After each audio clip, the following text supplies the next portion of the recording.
नमस्कार दोस्तों, स्वागत है आपका हमारे YouTube चैनल में और मैं हूं आपका दोस्त। और आज मैं लेके आया हूं भारतीय राज्य व्यवस्था के अंतर्गत नागरिकता। और नागरिकता हम लोग इतने कम समय में इतने बढ़िया तरीके से पढ़ेंगे कि इससे परीक्षा में आने वाला कोई भी प्रश्न हमसे छूटेगा नहीं दोस्तों। तो नागरिकता के बारे में हम लोग पढ़ते हैं कि नागरिक राज्य में निर्वासित सॉरी राज्य में निवास करने वाला वह व्यक्ति जिसे अपने राज्य की पूर्ण सदस्यता प्राप्त है, वह अपने राज्य तथा संविधान के प्रति पूर्ण आस्था रखता है, वो नागरिक कहलाता है। ठीक है। अब हम लोग पढ़ते हैं नागरिकता क्या है।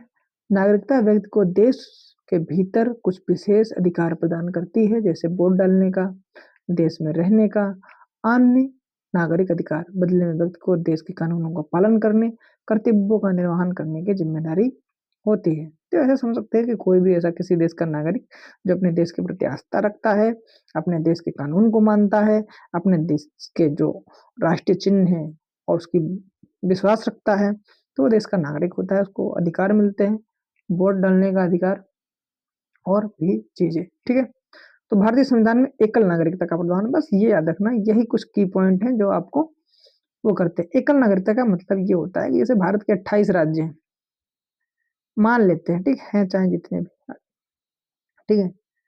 अरे 28 राज्य, 28 के 8 केंद्र शासित प्रदेश है, ठीक है, इतना ध्यान रखिएगा। ठीक है।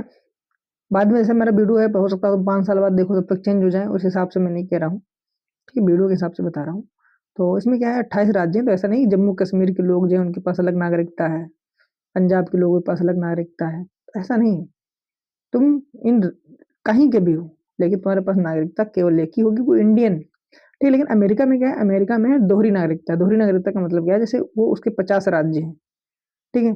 तो 50 राज्य हैं, यदि वहां पर कोई एक राज्य का आदमी है तो उसकी राज्य की नागरिकता अलग है और पूरे देश की अलग नागरिकता है। वो अमेरिका में रहता है तो उसको वो बताता है कि मेरे देश में इस राज्य का निवासी हूँ, ठीक है। और जो विदेश जाता है तो बताता है मैं अमेरिका का निवासी हूँ। ठीक है। तो ये ध्यान रखिएगा एकल नागरिकता क्या होती है। ठीक है। अच्छा, भारत में कुछ लोगों के पास नागरिकता दोहरी है क्या? नहीं नहीं नहीं, जैसे अमेरिका की नागरिकता यदि वो लेंगे तो भारत की नागरिकता खत्म हो जाएगी। जैसे अक्षय कुमार को लोग कहते हैं कि कनाडा की नागरिकता है, तो क्या वो भारत का नागरिक हुआ?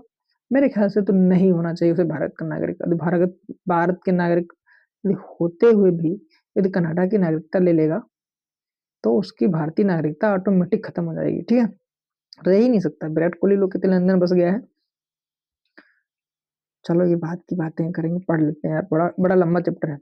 तो भारतीय संविधान के भाग 2 में, ठीक है, अनुच्छेद 5 से 11 तक नागरिकता का प्रावधान किया गया है। भारत में एकल नागरिकता है, आपको भी बता चुके। तो देखो, भारत में नागरिकता प्राप्त करने के 5 प्रकार है। ठीक है। अभी देखो नागरिकता का मुद्दा बहुत चल भी रहा है बांग्लादेश को लेके। ठीक है। तो देख लो कि किस तरीके से 5 प्रकार की नागरिकता हो सकती है। आपका भारत में जन्म है तो आप भारत के नागरिक हैं, कोई रोक नहीं सकता। ठीक है। वंशाधिकार है, जैसे आपके मम्मी पापा यदि कोई भी भारत के नागरिक हैं तब भी आपको नागरिकता मिल जाएगी। पंजीकरण करवा सकते हैं, जैसे आप कनाडा में रहते हैं, आप चाहते हैं भारत के नागरिक करना, तो आप पंजीकरण कीजिए, रजिस्ट्रेशन कीजिए, भारत सरकार चाहेगी तो आपको नागरिकता दे देगी। ठीक है। देशीकरण, देशीकरण का मतलब क्या होता है? अरे हम लोग आगे पढ़ लेंगे, अब तो जल्दी पढ़ते हैं। विदेशी भूमि के अर्जन द्वारा, भारत है भी देखो बांग्लादेश पे युद्ध करके बांग्लादेश को शामिल कर ले तो वहां के सब नागरिक जो है वो भारत के नागरिक हो जाएंगे। और मैं भारत सरकार से कहूंगा कि जल्दी ऐसा कर ले भाई, इससे बड़ा मौका नहीं मिलेगा। बहुत उपजाऊ क्षेत्र है। नागरिकता समाप्त करने के 3 प्रकार होते थे। वो परित्याग, हमने से नहीं रहना चाहते, हमने छोड़ दी। पर्यावसन, यानी हम कहीं चले जाएं अपने दूसरे देश को। और दूसरा ये कि यदि मान लो हम पाकिस्तान का साथ दें और पकड़े जाएं तो हमारी नागरिकता खत्म कर दी जाएगी। ठीक है। लेकिन हम ऐसा कभी करेंगे नहीं भाई यार, इसे कहते हैं वंचित किया जाना। देश विरोधी यार उसमें रहोगे तो नागरिकता खत्म कर दी जाएगी। ठीक है। संवैधानिक प्रावधान क्या होता है? भारतीय संविधान के अनुच्छेद 5 से 8 तक प्रत्येक अनुच्छेद में नागरिकों को विशेष वर्ग निर्धारित किए गए हैं। ठीक है। तो बस ये ध्यान रखना है आपको, अनुच्छेद 5 से 8 तक। वैसे नागरिकता का प्रावधान 11 तक है, लेकिन ये अनुच्छेद 5 से 8 तक जो है विशेष नागरिक वर्ग है। अब अधिवास द्वारा नागरिकता देखो कैसे मिलती, अधिवास के द्वारा। ठीक है। अनुच्छेद 5 के अनुसार प्रत्येक व्यक्ति जो संविधान के प्रारंभ के समय भारत के राज्य क्षेत्र में निवास करता था, कब वह संविधान लागू हुआ? 26 जनवरी 1950 को, ठीक, ये लागू हो गया। तो उस समय तक जो भारत में निवास करते थे वो भारत के नागरिक हैं यदि निम्न शर्तों में कम से कम एक अवश्य पूरी करता हो, ठीक है। 3 शर्तें हैं, 3 में एक कोई शर्त है तो आप नागरिक हैं। वह राज्य भारत में होना चाहिए, ठीक है। उसके माता पिता में से कोई भारत के राज्य क्षेत्र में जन्मा हो, ठीक है। और वह भारतीय संविधान लागू होने से पहले कम से कम 5 वर्षों तक भारत का निवासी रहा हो। अब यहाँ पे देखो एक पॉइंट फंसता है। पहला देखो अनुच्छेद 5 में कह दिया गया है कि 26 जनवरी, ठीक, 1950 में देश संविधान लागू हो गया। अब भारत में जो लोग रह रहे हैं, ठीक है, ठीक है, यानी निवास कर रहे हैं वो भारत के नागरिक हो गए। तो यहाँ पे सवाल ये होता है कि यदि पाकिस्तान से यदि मामा का लड़का, किसी के मामा का लड़का, ठीक है, हालांकि यार मैं हिंदू हूँ तो मुझे पाकिस्तान से मैं जोड़ के देखना, मैं एक तो एग्जाम्पल लेता हूँ, ठीक है, समझाने के लिए कि आप समझ जाए।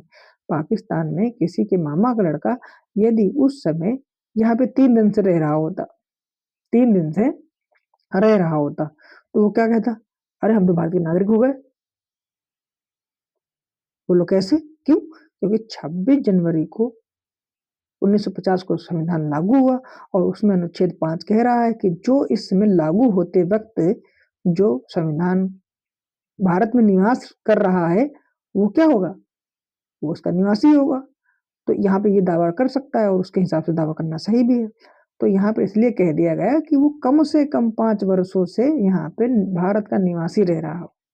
ऐसा नहीं वो 1 साल से वीजा पे आया है और वो यहाँ पे रह रहा है, डॉक्टरी इलाज करा रहा है तो नागरिक हो जाएगा, नहीं। तो 5 साल यहाँ पर आपने रहा हो या रह रहे हो लागू होने से पहले से, ठीक है।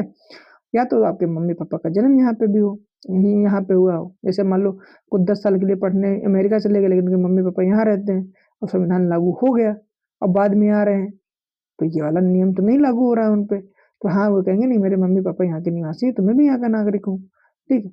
और जो यहाँ से जन्मे ही हो तुम, तो भाई सवाल ही नहीं उठता आपकी नागरिकता छीनने का, ठीक है। तो दोस्तों आप समझ चुके होंगे अधिवास द्वारा जो नागरिकता आपको मिलती है, ठीक है। अब देखते हैं कि उसमें देश का विभाजन हुआ तो पाकिस्तान से प्रव्रजन करके आए व्यक्तियों की जो नागरिकता थी किस प्रकार निर्धारित हुई, तो ये अनुच्छेद 6 में है, ठीक है। ठीक है, पाकिस्तान देखो हमारा पीछा कभी नहीं छोड़ेगा, ठीक है। टीवी में भी देखेंगे पाकिस्तान, पढ़ेंगे भी तो पाकिस्तान, ठीक है। तो नागरिकता कैसे हुई, तो पाकिस्तान से प्रव्रजन करके भारत आए निम्न व्यक्तियों को नागरिक समझा जाएगा, ठीक है। तो उनकी दो है। तो देखो 19 जुलाई 1948 से पहले वो भारत आ गए, ठीक है। विभाजन कब हुआ, 1947 में, ठीक है। लेकिन बहु और वो क्या हुआ, 1948 तक आ गए। जैसे क्या होता ना कि इसे हमें लखनऊ पहुंचना है 2 तारीख को, कहाँ से, पाकिस्तान से, ठीक है। और हम पहुंच रहे हैं 5 तारीख को। टाइम लिमिट जो थी वो 2 तारीख तक थी, लेकिन सरना ने कहा कि यार 1947 को विभाजन हुआ है तो जो लोग 19 जुलाई 48 तक कैसे भी आ जाएंगे भारत में पैदल, बैलगाड़ी से, ट्रेन से, उनको क्या करेंगे, हम भारत की नागरिकता दे देंगे, ठीक है। फिर दूसरी है, जो व्यक्ति 19 जुलाई के बाद भारत आया था, ठीक है, जो व्यक्ति 19 जुलाई 48 के बाद भारत आया था उसको भी नागरिकता दे देंगे, ठीक है। तो उसको भारत को नागरिक समझा जाएगा लेकिन वो पाकिस्तान से आया हुआ है, उसके बाद में दे देंगे। तो ये दोनों कुछ अलग ही एक ही जैसी बात नहीं लग रही है, पहले भारत आया था, अच्छा जो पहले आ गया था, 47 से पहले भी आ गया था, 48 के बाद में भी आया तो उसको भी नागरिकता मिल गई, ठीक है। आगे हम लोग देख लेते हैं पाकिस्तान को प्रव्रजन करने वाले लोगों की जो नागरिकता थी।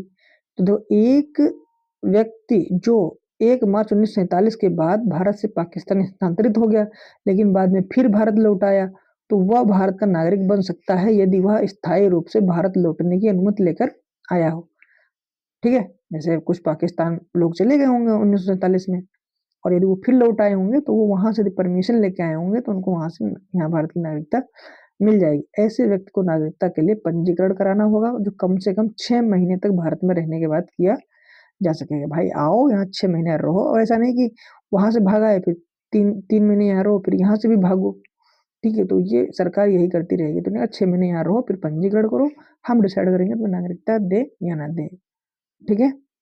तो इस तरीके का, ठीक है, ये 2 बातें आपको यहाँ पे समझ में आ रही होंगी। ठीक है, तो हम लोगों ने देखो अनुच्छेद 7 पढ़ लिया, ये हमारा अनुच्छेद 7 है, ये अनुच्छेद 6 है और वो अनुच्छेद 5 है। वीडियो बार बार देख लेना, आपको समझ में आ जाएगा दोस्तों।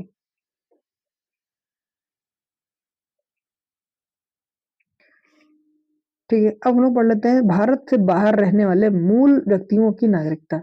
ये अनुच्छेद 8 में दिया गया है। ऐसा व्यक्ति जिसके माता पिता दादा दादी अविभाजित भारत में पैदा हुए थे, जैसे भारत विभाजन भूल जाओ, कोई भी है वो भारत में पैदा हुआ है, लेकिन वो भारत के बाहर रह रहा हो फिर भी वो भारत का नागरिक बन सकता है।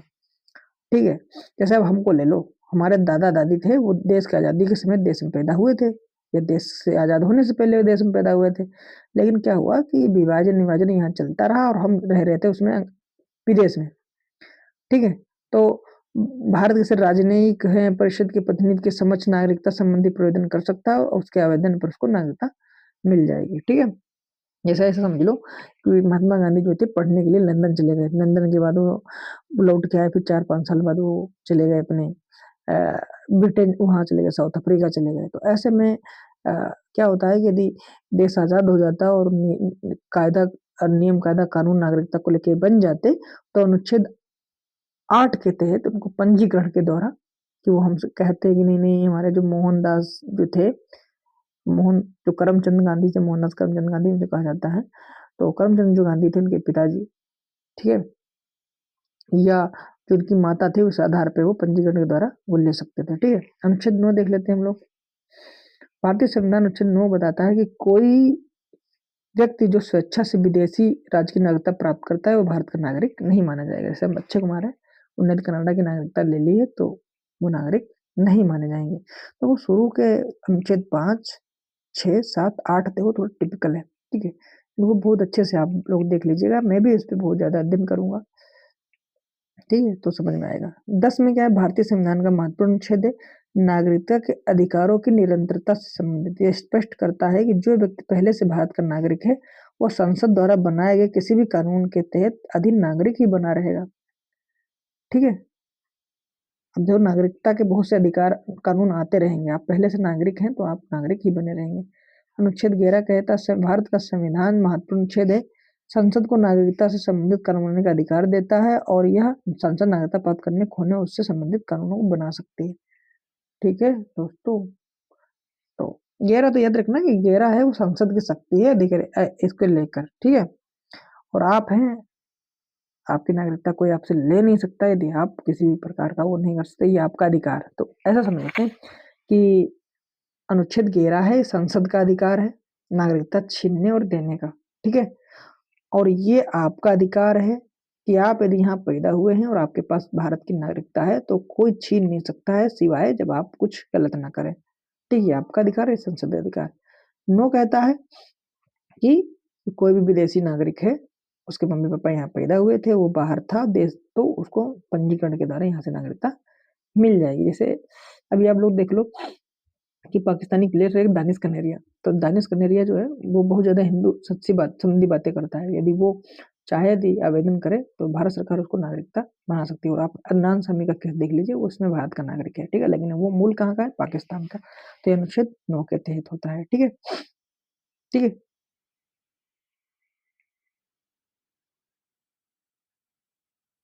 अरे नहीं नहीं, ये 9 नहीं, वो 8 का तहत है यार। ठीक, 9 में तो ये है कि